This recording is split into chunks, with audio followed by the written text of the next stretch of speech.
Final Piala Dunia 2026 yang mempertemukan Spanyol dengan sang juara bertahan Argentina berlangsung berat sebelah. Sejak menit pertama, Spanyol langsung menunjukkan identitas mereka. Penguasaan bola menjadi senjata utama.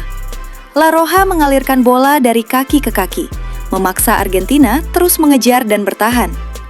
Peluang pertama datang hanya 5 menit setelah kick-off.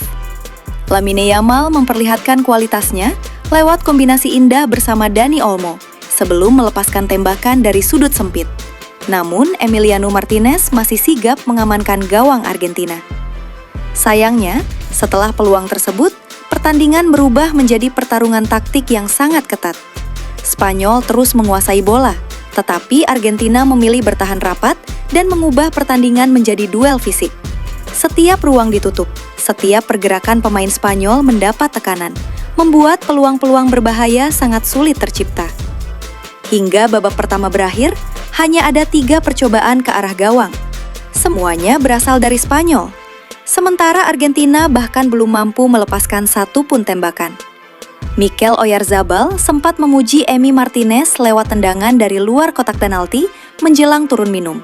Namun sekali lagi, kiper Argentina tampil tenang dan berhasil menggagalkan peluang tersebut. Marc Cucurella juga mencoba peruntungannya beberapa saat kemudian, tetapi sepakannya masih melebar dari sasaran. Meski terus ditekan, Argentina tetap disiplin menjalankan rencana permainan mereka. Sang juara bertahan tidak terpancing untuk bermain terbuka.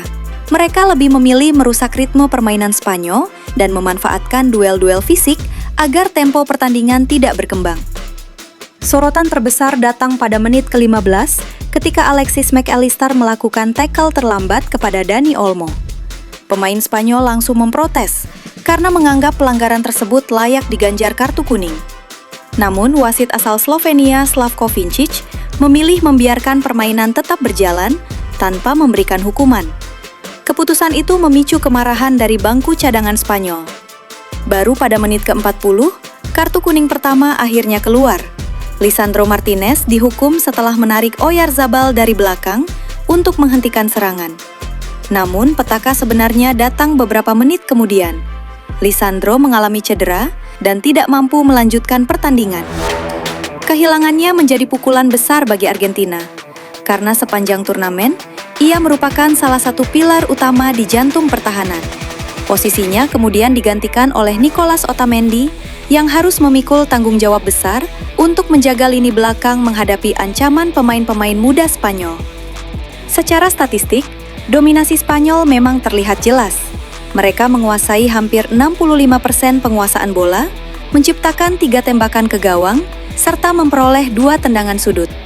Sebaliknya, Argentina tidak mampu mencatatkan satu pun percobaan sepanjang 45 menit pertama. Skor 0-0 bertahan hingga babak pertama usai. Argentina berhasil memaksa pertandingan berjalan sesuai keinginan mereka, sementara Spanyol masih belum menemukan cara untuk menembus pertahanan lawan. Situasi serupa kembali terjadi di babak kedua. La Roja terus mencari celah, tetapi selalu terbentur oleh rapatnya pertahanan sang juara bertahan. Namun, ketika banyak orang mulai membayangkan pertandingan akan ditentukan melalui adu penalti, sebuah momen penting justru mengubah arah final ini. Enzo Fernandez, yang sebelumnya sudah mengantongi kartu kuning, melakukan pelanggaran keras terhadap Pau Cubarsí. Gelandang Argentina itu datang terlambat, gagal menyentuh bola, dan menghantam lawannya dengan keras. Wasit tidak ragu mengeluarkan kartu kuning kedua.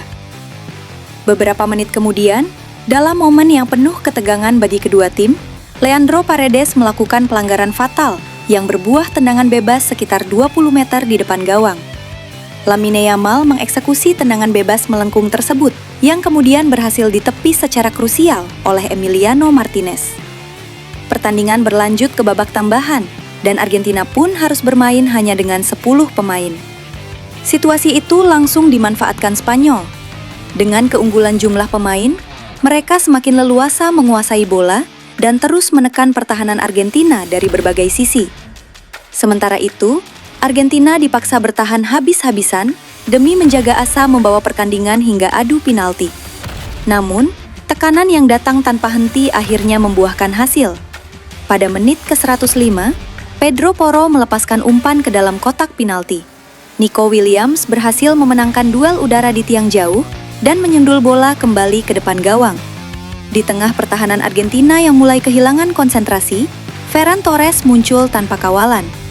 Dengan penyelesaian yang tenang namun bertenaga, penyerang Barcelona itu menghantam bola ke atap gawang Dibu Martinez. Stadion New York, New Jersey langsung bergemuruh. Setelah lebih dari 100 menit berusaha membongkar pertahanan Argentina, Spanyol akhirnya menemukan gol yang mereka cari. Tertinggal 1 gol dan bermain dengan 10 orang, Argentina berusaha memberikan perlawanan pada sisa waktu pertandingan. Namun, kondisi tersebut membuat mereka kesulitan menciptakan ancaman berarti. Ketika peluit panjang akhirnya dibunyikan, skor 1-0 tetap bertahan. Spanyol resmi menggulingkan sang juara bertahan dan memastikan diri menjadi juara dunia untuk kedua kalinya dalam sejarah.